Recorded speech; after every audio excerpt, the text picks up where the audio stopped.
At least you have an excuse, because the Astros don't when it comes to Jose Abreu. I mean, they have an excuse. They just don't want to do anything. The big story today, in my opinion, about Jose Abreu is that a highlight of Joey Loperfido's defense with the Sugarland Space Cowboys was scrubbed from the internet.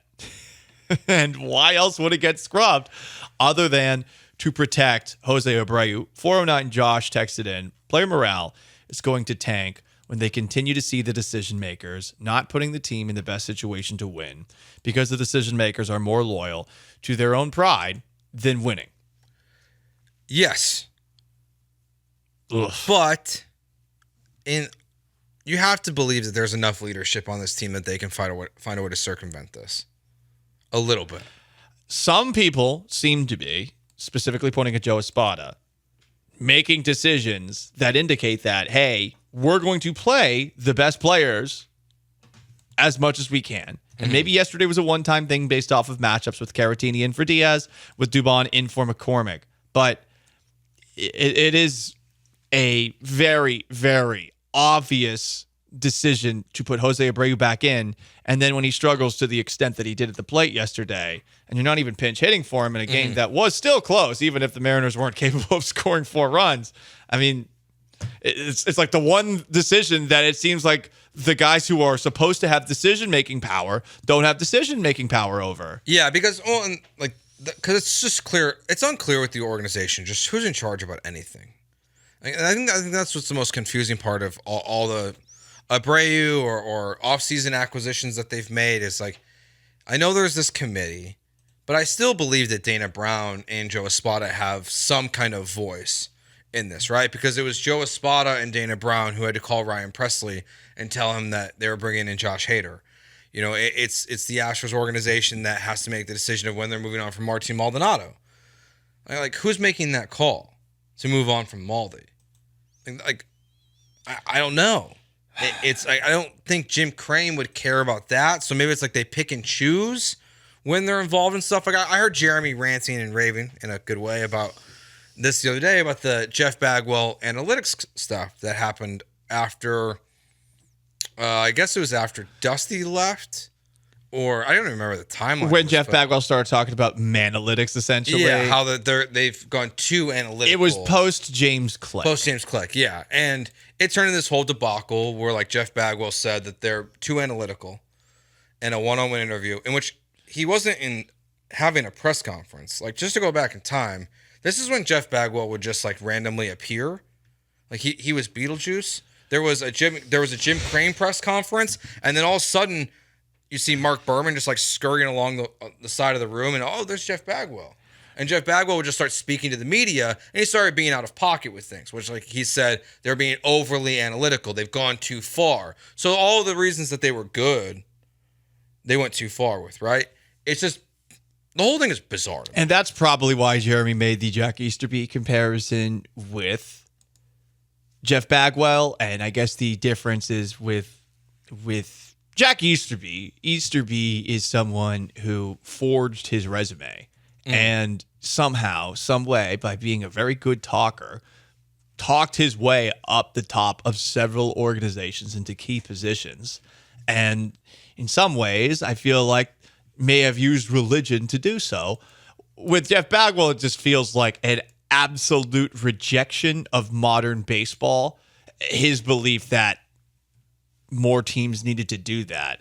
It's kind of funny because it's a lot like a lot of people who are maybe casual baseball watchers now who are watching it from time to time but are up there in age who are like, this is all stupid. Well, it's how the game's played now.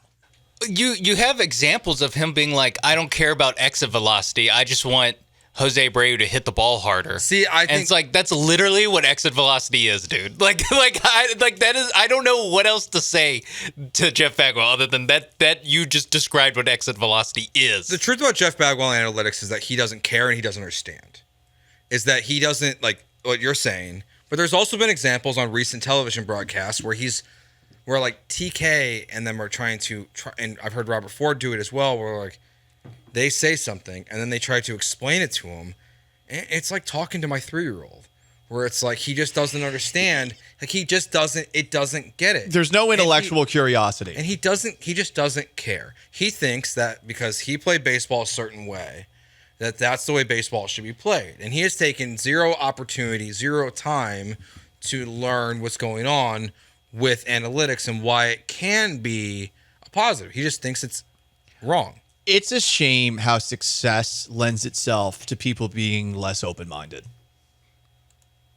It's a natural byproduct in so many different areas, but success generally makes somebody super confident in themselves.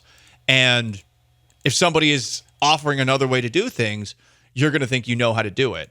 But what's interesting for a guy like Jim Crane, who leaves the business world to own a baseball team and then all of a sudden sees this organization become what it does, you're going to feel a lot better about the decisions you're making because you are ultimately the one that is signing the checks. Yeah. And then all of a sudden you bring in a guy that is a Hall of Fame baseball player who was extremely good at his craft, who also thinks that he knows baseball and does. I mean, he does, but like it spits in the face of like what made you good. Exactly. And look, I mean, it's not like Moneyball is just a two rinky-dink team operation like it was with the A's at first and Rays eventually. They've kind of taken over for the A's on that front. Every single team in baseball has incorporated just data into analysis, and everyone should. And that's what analytics is. It's hey, we use data, which is hilarious that it's pushed back on as much as it is. It's not a religion. No, and especially when the people are so successful at it. Like I would look at Theo with what he did with Boston and then Chicago and then what Jeff Luhnow did here and just say like there are certain people who they understand and they use numbers in a certain way that are so different.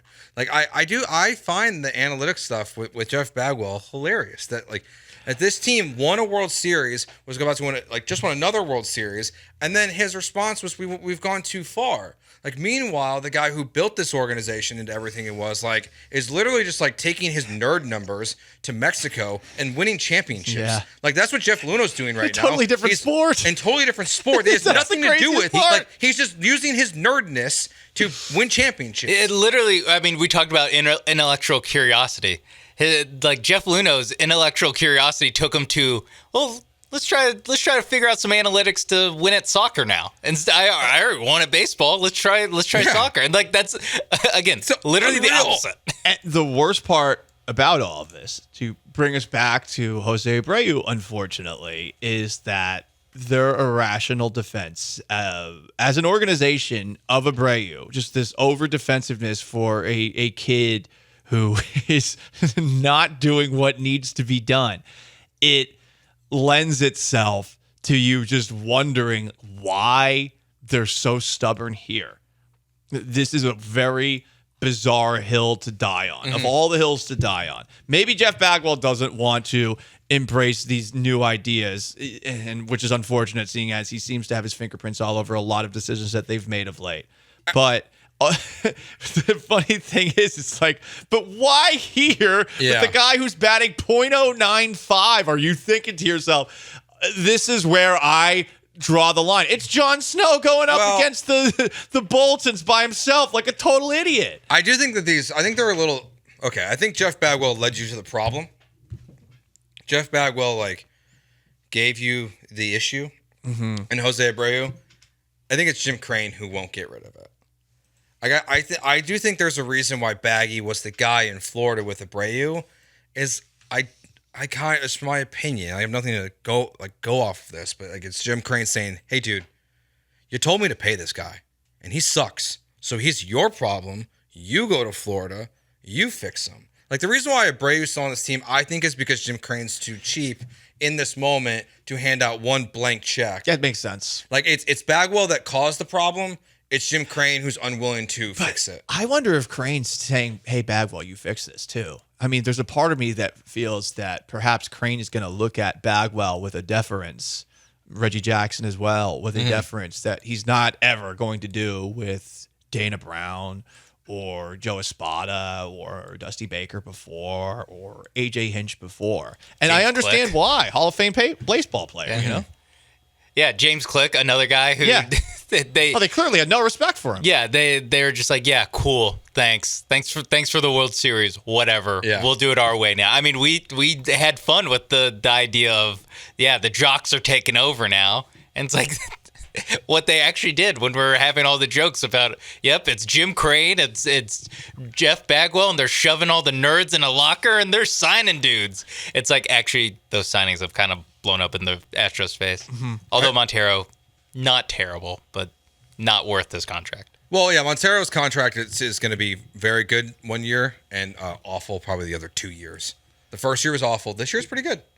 I'm going to just bet on like a 4.5 plus ERA in 2025. I want you to know, Joe, that I'm looking at you with disdain for having said that, because the real ones, they know who the real Rafael Montero is. The people in Houston that were laughing at the fact that he was traded to the Astros, we know.